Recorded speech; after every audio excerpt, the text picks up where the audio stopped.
When we imagine sprawling, meticulously detailed fantasy worlds, we usually picture the sheer volume of lore drafted for Middle-earth.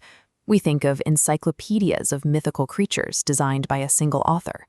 But long before modern fantasy was published, the oral traditions of the Philippine archipelago had already mapped out a pantheon of creatures that easily rival those tropes in scale and strangeness. In epics like those of Bantugan and Tulung, hundreds of unique monsters served as the ultimate adversaries for indigenous heroes. Out of this massive bestiary, one apex creature has managed to cross the boundary from ancient epic into modern urban legend, the Tikbalang. Today, most people recognize the name as a staple of local ghost stories, yet very few understand its specific indigenous roots or the strict supernatural rules that govern how it hunts.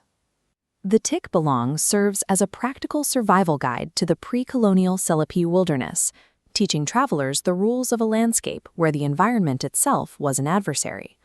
To understand that survival guide, we have to look at the terrain that created it.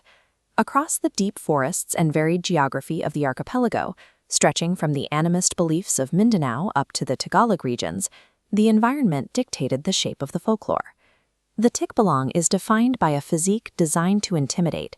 It is impossibly tall, with long, disproportionate limbs that fold awkwardly when it sits, combining a heavily muscled equine upper body with a human-like skeletal structure.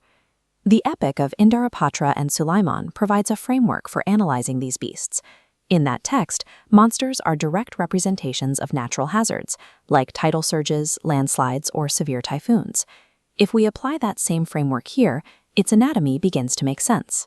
That towering, limb-heavy form allegorizes the dense, inescapable, and disorienting architecture of the deep forest. The creature's anatomy functions as a warning system, highlighting the specific physical dangers of navigating the untamed archipelago. But the Tikbalang's most potent weapon isn't its physical strength. Its primary threat is the power of casting geographical illusions. In the lore, the creature warps a traveler's sense of direction. It seamlessly alters the landscape, making intimately familiar paths and distinct landmarks suddenly unrecognizable. This traps victims in exhausting spatial loops. Travelers will walk for hours, only to realize they've been circling the exact same tree, worn down by a monster that hasn't even physically touched them. Other beasts in Philippine mythology rely on brute physical force. They crush, they drown, or they consume. The Tikbalang opts for an insidious psychological attack. It embodies the terror of isolation in the wild, demonstrating that in the deep jungle, the greatest threat was to the mind rather than the body. Fortunately, the folklore provides a practical solution for surviving an encounter.